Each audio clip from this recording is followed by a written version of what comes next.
here, looking at thesis statements as well as annotated bibliographies. If at any time you have questions, just type them in the chat box and I'll do my best to answer them. Okay, so the basics is, what is a thesis statement? Why do you need to have it? It's going to be the student's main argument, because History Day is not just a report, they're making a claim, they're having to interpret the topic, and that's what the thesis does, is it tells the viewer, what is your main argument? What is the claim that you're making about your topic in history? Why is it significant? That's what we call the so what factor. And so that kind of funneling picture there is a good way of kind of describing it. Students have done all this research, and you need to take this research and really think about what it all means, and then boil that down to just a few sentences. It's going to kind of introduce your topic, and then really tell the viewer what else to expect in your documentary or website or performance, what they're going to see and what the evidence is all going to point to. So as far as the categories, where does your thesis go? In the paper, if you're writing a paper, it should be somewhere in the introduction, whether it's the last sentence or the first sentence or wherever, it should be in there somewhere. So it's one of the first things the judges will read. The exhibit, there's no kind of set place, and when we looked at the winning exhibits for History Day, they were, you see a lot of thesis statements right in the center of the exhibit board, larger, so that everybody can read it. But then we also, for the winning ones, there was also one that was on the table, right out front and kind of in bigger font, so that people would read it first there. And then the one that I showed you, if you guys did the exhibit one, that was the fire. They had their thesis statement on the upper left side. So when you read left to right, the thesis statement was the first thing that you read. So no matter where you put it in an exhibit, it should be somewhere that's one of the first things the viewer's going to read, and it should stand out in some way, so bigger font, different color, something that it's going to, be noticeable. On the website, it should be on the home page. Performance and documentaries, you want to build it into your script, so into that narration, about the first minute or so. A lot of times with documentaries, the first 30 seconds to a minute is some kind of introduction to your topic, and that's a great place to build in the thesis statement.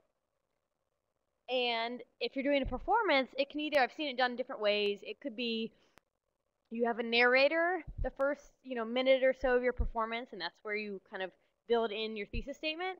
I've also seen students come up with different characters that can present the thesis statement. So maybe they're a current day person. Like last year we had people at what do I call it? They were sitting in a college lecture, and one of the performers was the professor, kind of starting it off, and she was kind of talking about why this topic was important in history. And then they flash back to other scenes from, back in the time period of their topic. So you can do it in a variety of ways. Just make sure you are building in that thesis statement early on in the performance. Okay, so students are always, what do I do? How do I write a thesis? Especially for students who haven't done it before. It's one of the hardest things. We have 2 interns right now working with Central Ohio students in Columbus City schools with a grant that we got for them. And they just came back from a school the other day, and they're like, oh, it's so hard to, the students are really having a hard time writing thesis statements because these were 8th grade students and they've never done this before. So it is important to kind of get the students to know that it is a process. You're not going to have a perfect thesis right from the get-go. It's going to develop as you are doing your project. But the first thing students need to do is collect and organize their evidence, and hopefully this is something they've done. They've already got a lot of their research done, and then they have to kind of sit down and look at that research and look for relationships between different sources, secondary and primary sources. Look for themes that pop up over and over again in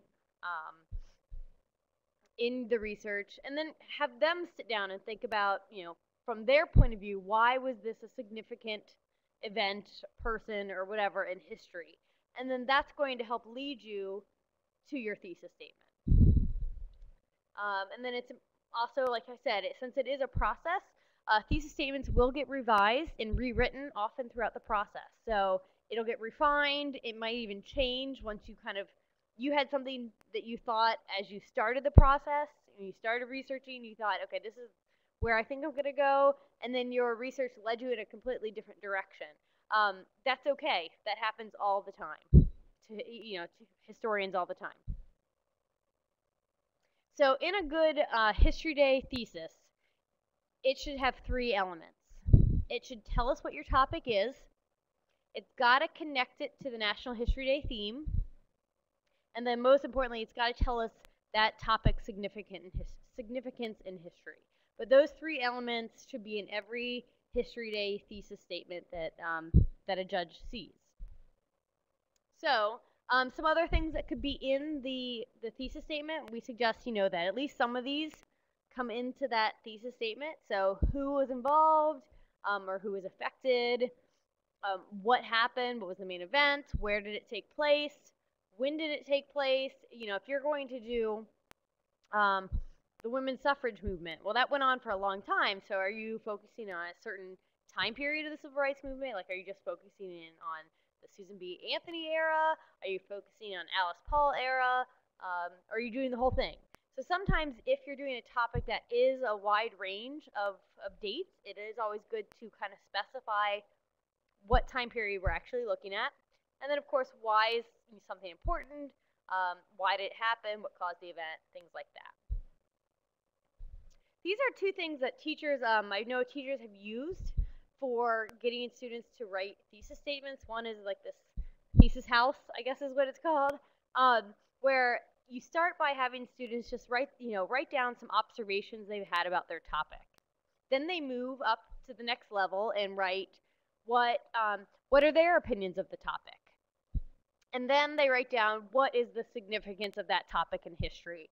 And then what they do is they take all 3 of those levels and then go and write a thesis statement from that. So for example, we were talking about the Freedom Rides here at work because we're doing an event in February with the Freedom Rides. So all of my slides today are basically going to be about the Freedom Rides because I picked one topic and kind of just went with it. So the first level, a student might realize, oh, the Freedom Rides, after the Freedom Rides, more people joined the Civil Rights Movement. It's kind of an observation they had, and then they did all these other things after the Freedom Rides. So that might be something that the student kind of noted as they were researching. And then their opinion,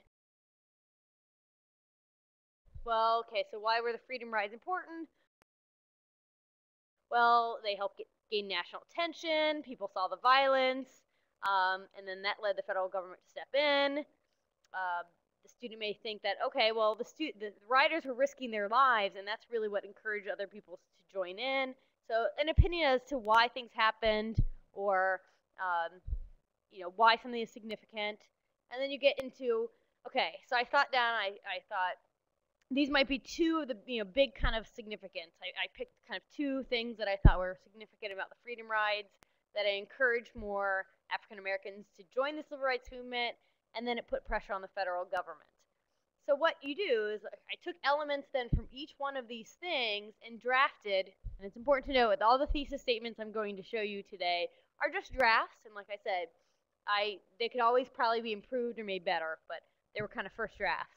But I took elements from each one of these things and crafted a thesis statement. So the 1961 Freedom Rides were an attempt by the civil rights activists to integrate interstate bus terminals in the South.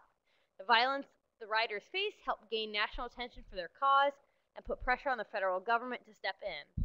This became a turning point. Oh, I forgot. At this point I was thinking of the last year's theme. So this became a turning point in the civil rights movement as the riders' dedication inspired African Americans in the South to participate and inspired other campaigns such as the voter registration drives and freedom schools. Again, it's probably a little bit wordy. It could probably be condensed down and made tighter, but elements of each one of those 3 from levels from the house are kind of there, kind of crafted into a thesis statement that would relate to the theme from last year, which was turning points in history. But it's got, the 3 elements that I said should be in a History Day thesis statement. It's got what your topic is, so it's got them attempting to integrate bus terminals. It's got connection to the theme, turning points in history. And then it's got significance in history, bringing national attention, pressure on the federal government, inspiring others. So it's got all kind of three good elements there that we look for in History Day. It also has some of those things I said. So it's got the who, it's a civil rights activist. It's got the what, they were trying to integrate. It's got the when, happened in 1961. It's got the where, it was in the Deep South.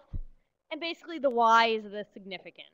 So why did it, why was it important? Why did it happen? That kind of thing. So all kind of good elements for a thesis statement then. Another way that teachers, we've had teachers also kind of work with students to write their thesis statement is kind of this step by step.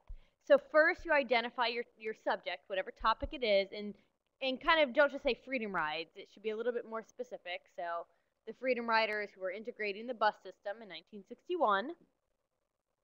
Then you turn it into, then you ask some kind of guiding question or questions about your topic in history. So in this case, I asked myself, so I'm back to this year's theme, rights and responsibilities. So that's always a good kind of question to ask, is why was this, how does it fit into rights and responsibilities? Or in this case, I just said, why was this right important to the riders? Why were the rides significant to the civil rights movement? So I've got kind of two guiding questions there. Then students should answer their own questions with with a statement. So a couple sentences answering their questions. So an answer to this question might be, well, the Supreme Court had struck down segregation on buses, but the Deep South was ignoring the rules. So the civil rights activists felt they needed to secure their rights to traveling and test to see if the states and federal authorities would uphold their responsibilities to protect their riders. The rides inspired others to act and led to gains in the movement. Again, there's the answer to your question, and that even kind of sounds a little bit like a thesis statement, but you can rework it. So take your answer to the statement, rework it into a thesis statement. Again, this is a draft. So in 1961, civil rights activists attempted to integrate the interstate bus system by riding into the Deep South.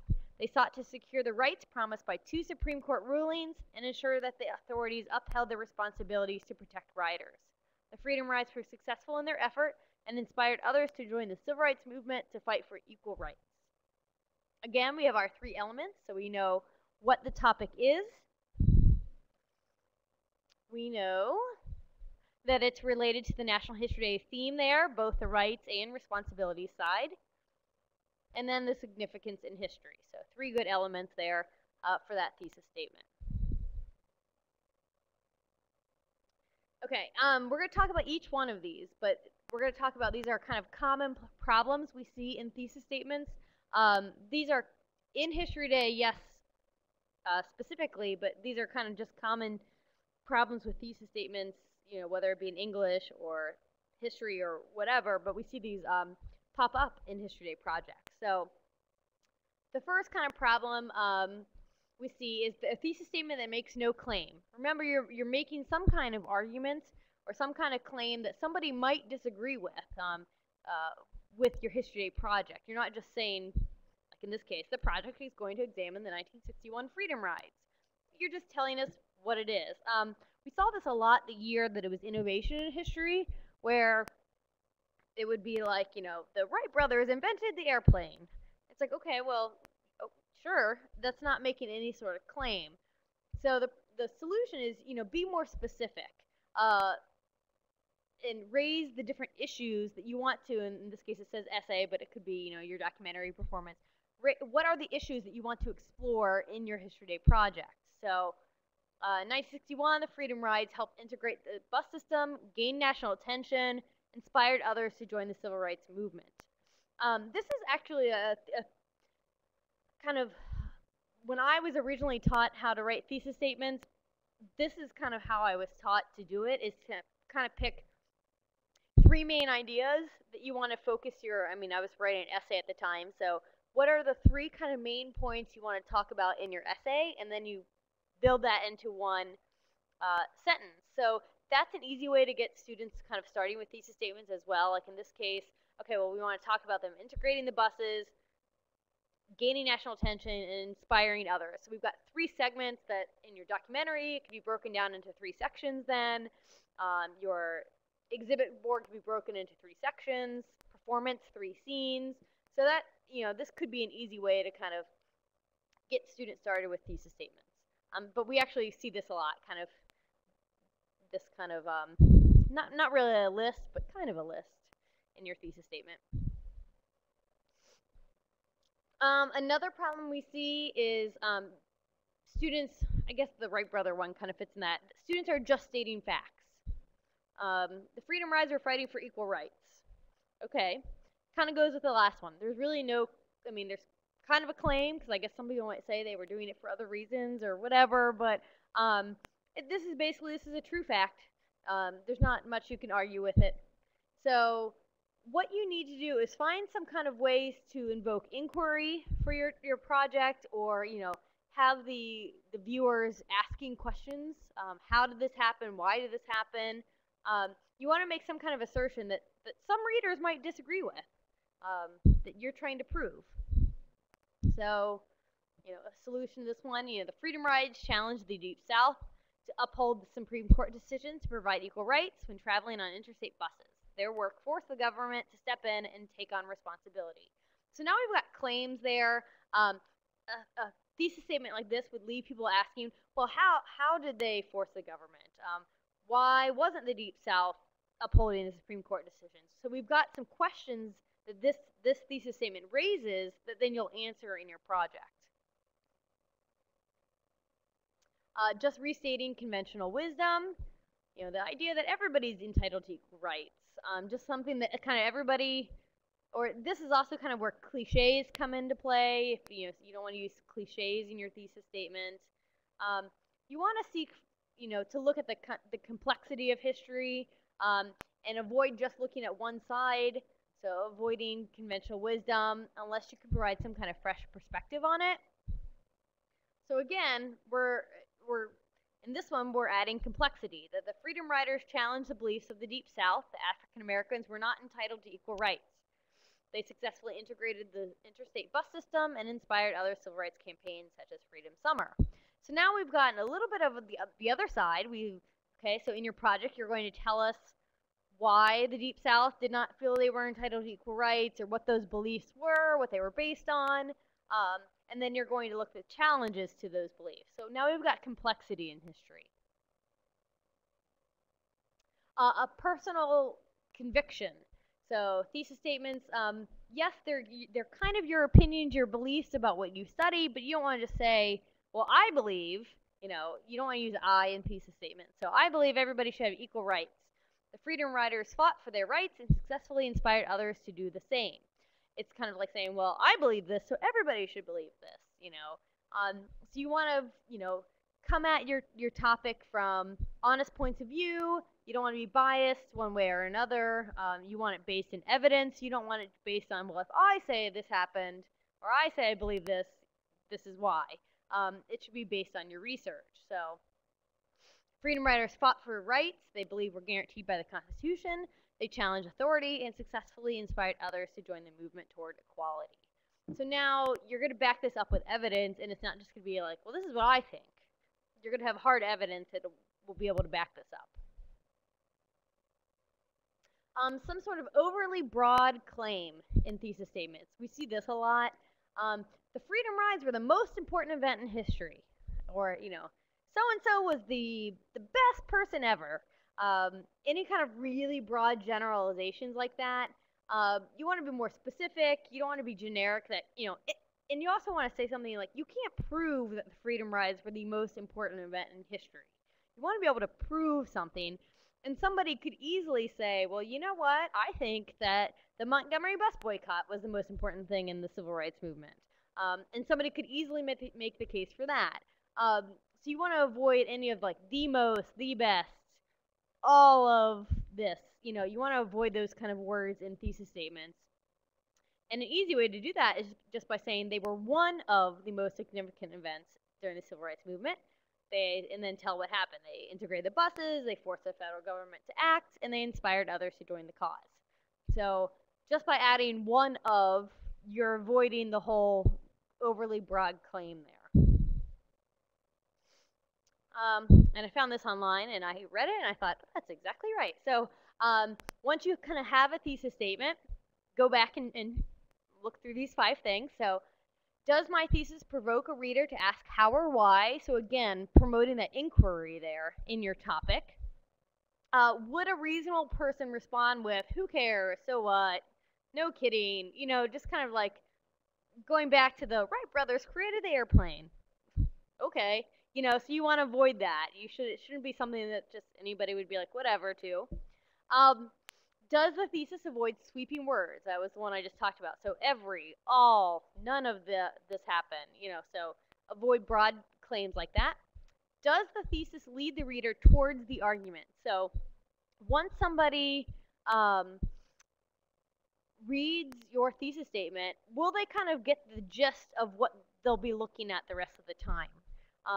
So if somebody says it sparked the federal government to act, somewhere in your project, I should be then looking for your evidence about how it sparked the federal government to act. So it's that thesis statement would be leading the reader, leading the viewer towards the evidence. And then, can it be adequately developed in the length of time? So you have a 10-minute documentary, a 10-minute performance, you know, only a limited space on your exhibit board. So are you not getting in over your head? You're not going to talk about every single aspect of, you know, the women's rights movement or the civil rights movement. You want to be, you know, specific in your thesis and so that you can, you know, look at it in the amount of time that you had. If you were, you know, to say you're going to cover every single aspect of the freedom rides, you know, people have written books about that. And in History Day, you have, you know, 1,500 words or, you know, 500 words on your exhibit board. So you want to make sure that you've picked and you've narrowed even your thesis down enough to make it manageable. Okay, so again, just kind of a recap as far as thesis information. Things to avoid. Avoid generalizations like this changed history forever, the most important debate in history. So avoid those broad claims. Don't use I. Even though you're basically saying what you think, you know, you want to say it as a statement, not as an I phrase. Don't write a question, so it shouldn't be, what was the significance of the freedom rides? You know, it should be a statement. Don't be too wordy, so be clear and concise. So get straight to the point is always a good thing to think of. And then some other things, so things that you should do. Keep it simple. So you're basically in a thesis statement, you're introducing your information. The rest of your project is going to be providing the details. So you don't, in your thesis, need to be talking about how it inspired other people. You can just say it inspired other African Americans to join the movement, because then the rest of the information is going to be in your project. This is also not a time to be wordy. Make sure in your thesis statement you're using words that you know. So don't use kind of fancy or obscure words. Just use simple words. Make sure you are using the theme words. I know it sounds silly and it sounds like you're being so obvious with the theme then. And a lot of students think, well, you know, I don't sound smart if I'm making it so obvious. For History Day, that does not matter. Judges want to be hit over the head with the theme. So they want it very clear to them how you're fitting your topic into the theme. So in your thesis statement, use those theme words, or at least synonyms that are going to be very obvious of how you're fitting it into the theme. Make sure it's definitive. So it's, you know, this probably was one of the reasons, you know, take a stand and definitively say what the significance was. Make sure that in your project you have evidence to support everything that you stated in your thesis. So if we go back to the listing kind of thesis where I said it gained national attention, it caused the federal government to act, and it inspired others to join the movement. You've got 3 things there. If in your exhibit board then I only see evidence to back up 2 of those, you haven't proven your thesis statement then. You didn't do a good job of having evidence. So if you state it in your thesis statement, you need to have evidence in your project then to back it up. Be able to rephrase your thesis statement in different ways. In your project, you're going to have it, you know, obviously written out as a thesis statement, but, you know, a documentary performance, you might want to restate it towards the end of that narration. In some, you don't want to read the exact same thesis statement again, but you can restate it in a different way. If you did the exhibit category, you're going to have your thesis statement written, but then when you're being interviewed by the judges, you want to find ways to kind of fit your thesis statement into your answer. So the better you kind of know your thesis statement, and finding different ways to rephrase it or restate it is really helpful in general for projects.